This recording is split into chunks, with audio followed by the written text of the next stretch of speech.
Station గన్పూర్లో Kadiyam versus Rajaiah రాజకీయాలు ఇప్పుడు heat పుట్టిస్తున్నాయి. BRS MLA Kadiyam శ్రీహరికి స్వాగతం అంటూ అక్కడ ఫ్లెక్సీలు వెలిశాయి.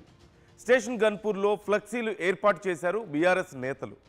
ఓవైపు ఎమ్మెల్యే కడియం శ్రీహరి, మరోవైపు మాజీ ఎమ్మెల్యే రాజయ్య ఫోటోలతో అక్కడ ఫ్లెక్సీలు ఏర్పాటు చేశారు. ఫ్లెక్సీలు తొలగించే ప్రయత్నం చేసింది అక్కడ మున్సిపల్ సిబ్బంది, పోలీసులు.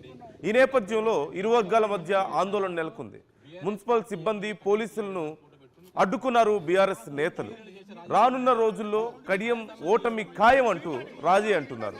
కడియం రాజకీయ సమాధి నేనే కడతానంటూ రాజయ్య చెప్తున్నారు.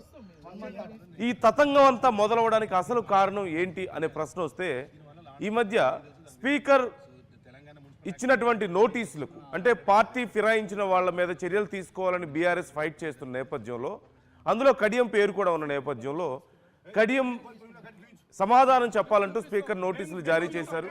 దానికి సమాధానంగా నేనేం పార్టీ మారలేదు, బీఆర్ఎస్ లెజిస్లేటివ్ పార్టీకి నేను కాంట్రిబ్యూషన్ కూడా ఇస్తున్నాను, నెలకు 5,000 చొప్పున. కాబట్టి నేను పార్టీ మారినట్లు ఎక్కడ ఆధారాలు లేవు.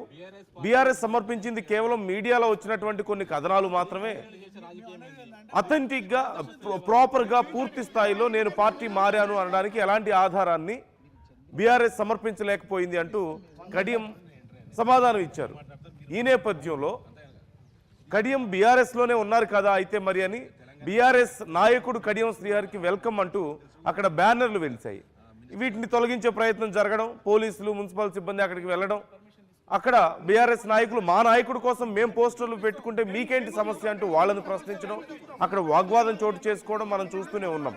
మరోవైపు రాజయ్య కూడా చాలా సీరియస్ కామెంట్స్ చేస్తున్నారు. కడియంకి రాజకీయ సమాధి నేనే కడతాను, ఇక ఆయన రాజకీయ భవిష్యత్తు అయిపోయింది అంటూ మాట్లాడారు. ఇప్పుడు ఈ విషయం సంచలనంగా మారింది.